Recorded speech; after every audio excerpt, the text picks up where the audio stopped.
How to Eat Healthily. Hi and welcome to Videojug.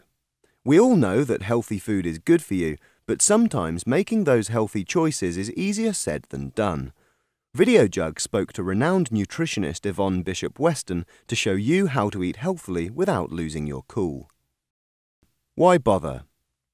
A healthy diet is so important because your body needs fuel. Your body's growing really fast, it's developing really fast, not only your organs and your bones and all those internal stuff, but your brain as well. And in order for you to be able to learn and to make decisions and to carry out sports and to be able to do all of these things, your body is made up of what you eat. And unless you eat good food, your body's not going to function as well as it could. Fuel for life.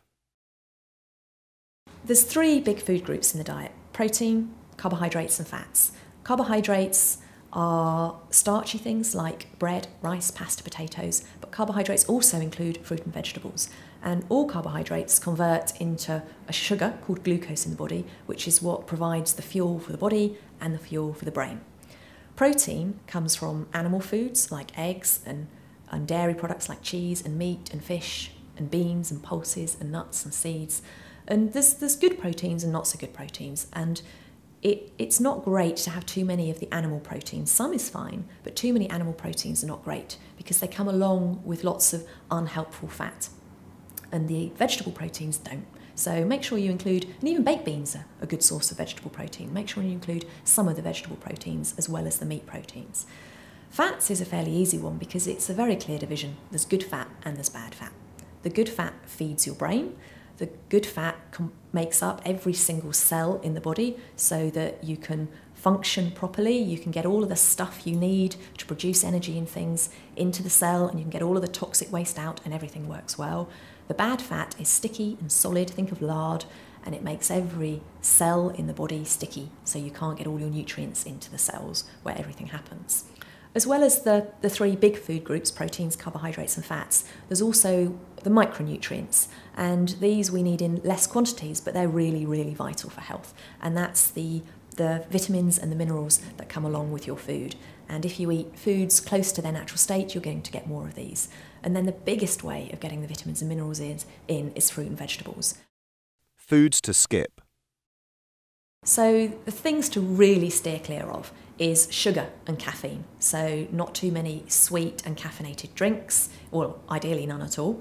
Steer clear of the hydrogenated and, even more importantly, the partially hydrogenated fats, and steer clear of too much salt in things like the crisps and all of the salty snacks that you can get.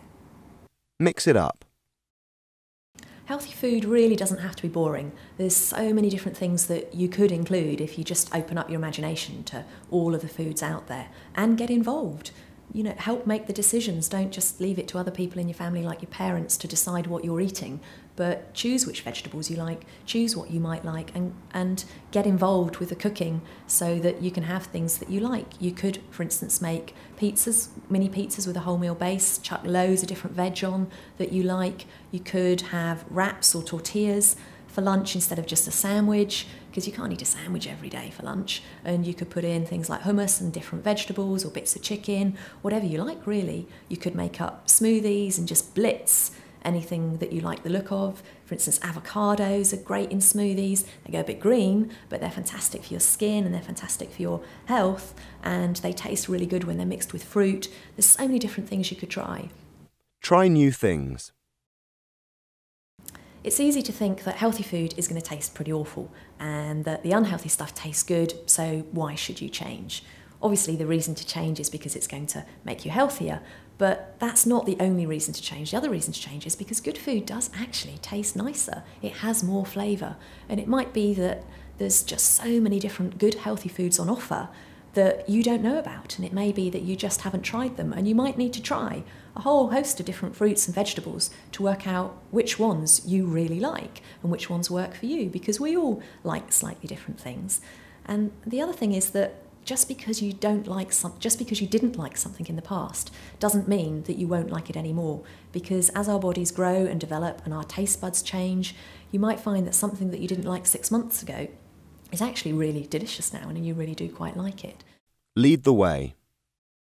It is worth putting the effort into finding out a bit more about your food and making healthier choices, because eating better really can make you feel better, make you look better, make you perform better at school, and really make your life happier. If you make these changes to your diet, you can expect to have better skin, less spots, better hair. You can expect for your figure or your body shape to be better. You're more liable to produce lean muscle and have better shape. You're less liable to have unwanted fat in places where you don't want it. And it's amazing how looking better, how quickly other people around you will think, well, hold on a minute, that's what they eat for lunch and this is how they look. And it won't be long until everybody else is doing the same thing as you.